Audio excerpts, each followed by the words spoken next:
Hello everybody, Terry Carl Joyedian here with Chapter 5 of Doreen Virtue's Divine Guidance, How to Tell True from False Guidance.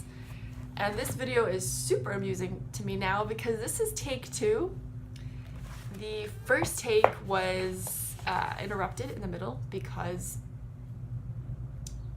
I was running out of memory on my phone. So I had to clear out my memory, clear out some old videos, and then as I'm doing this, I'm getting a warning that my phone is almost out of power.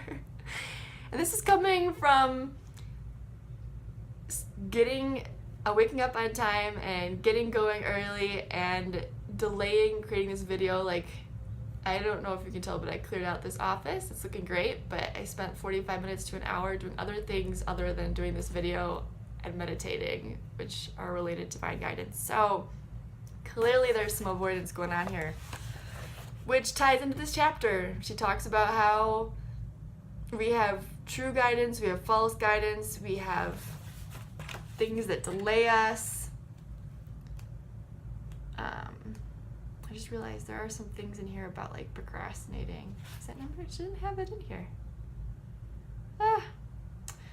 She has a nice chart at the end that goes through true guidance versus false guidance, but I think I'm actually going to go through each number because I had a chance for a redo, and I think maybe that happened for a reason.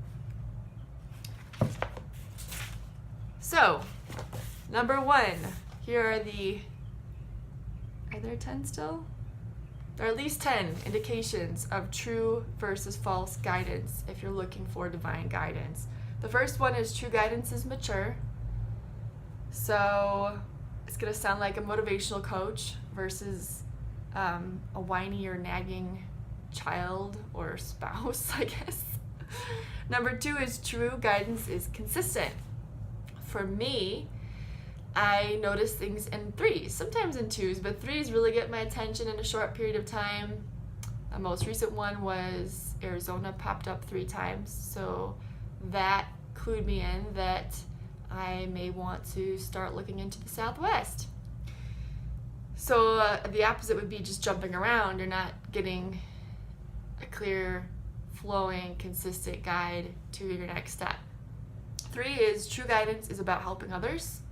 If your guidance seems to be competitive, that's focused more on the identity, on the individual, whereas divine guidance is all about the whole, about the interconnectedness of everything.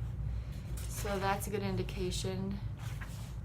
Also often focuses on your life purpose because that's part of the whole. Where do you fit into the whole?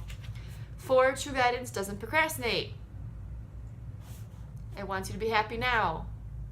So that's a pretty interesting one. I actually really want to focus on number 4 because at the time of this video, I'm sure there'll be more of this, I'm really desiring something. We always have desires, and I'm feeling like I need to delay it. So I think I'm going to focus a little bit more on number 4, especially as I'm thinking about guidance. Number 5, true guidance is strong and powerful. It's clear. Just like that powerful coach that guides you, that comes clearly for you. Number 6, true guidance sounds familiar because it's a part of you. God's source is a part of you. So you've been receiving these messages, as I already mentioned in a previous number, so it makes sense that this would be familiar, not out of left field. It should be in alignment with you already. You might even say, I knew that. Number 7, true guidance speaks in second person terms. You is the collective, the whole, right? Or there's a collective talking to you, versus I is very identity centered, and you can tell it's coming from you because you have an I there. True guidance feels like a warm hug, especially if you're clairsentient. This may make sense to you. You may be tapping into how you feel when you're looking for guidance. This is another big one for me. So if it feels warm, like very loving energy, feels accepting, feels supportive, whatever, all that good stuff, that's a good indication that you're on the right track. And I actually use this often when I'm doing intuitive reports, when I'm using the Akashic records.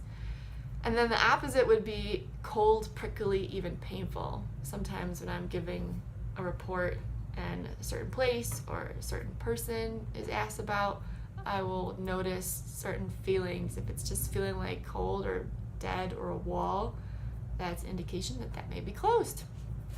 Number 9, true guidance is supportive. So it kind of goes back to the other one about the maturity and the not the nagging, whiny child or spouse. It's gonna make you feel loved and supportive, even if it's firm, and it's be focused on a win-win. And actually, there are more than 10. 10 is right to the point, not beating around the bush, not trying to distract you, not trying to make you procrastinate from what you are needing to do or to fulfill your life. They're at 12. 11, true guidance comes suddenly and completely. I love this one. So I think I mentioned I liked 4, I liked 8, I like 11, because this talks about, this is a really interesting way of looking at the difference between true guidance and false guidance, or guidance that comes from your ego versus guidance that comes from higher source. Is it saying if you can follow the train of thought from the guidance that you're receiving back to the trigger, then it's probably false guidance. Like you have this guidance and you realize it came from this thought you had, which came from that thought you had, which came from this trigger. Whereas divine guidance can feel like it's out of the blue, which is a great way to get your attention, right? Like I was having no thoughts about Arizona. Suddenly there's Arizona, and it didn't come from me, it came from someone else. So if it feels really out of the blue, it's a good indication that it's something getting your attention, and it's not coming from a train of thought you had, it's coming from a bigger picture. And finally, true guidance never puts us above or below others. I feel like that's been a common theme. It's about, again, the collective, about the whole. Is there anything else? Anything I wanted to mention from the chart? Oh. See, there's good stuff in here too. Try to make sure I'm not copying anything I already said. Let's see. So just a couple things that may be slight repeat that Doreen mentioned in her chart at the end. She says, does it have a loving and energizing feel, or does it feel like it's draining your enthusiasm energy? Does it assure you that you can do it, or does it tear down your confidence? Does it come suddenly in response to prayer? That may be where it comes out of the blue. Or does it come gradually in response to worry? So it's thoughts feeding thoughts feeding thoughts. It's coming from fear versus prayer, which is love. Love that. So, do any of these thoughts, particularly these 12 points, resonate with you? Are you going to reflect on any of them? I'd love to hear about it. Please check out the other videos in this playlist if you haven't already. And we'll see you again for the next one. Here's to your guidance. Much love and many blessings to you all. Bye now.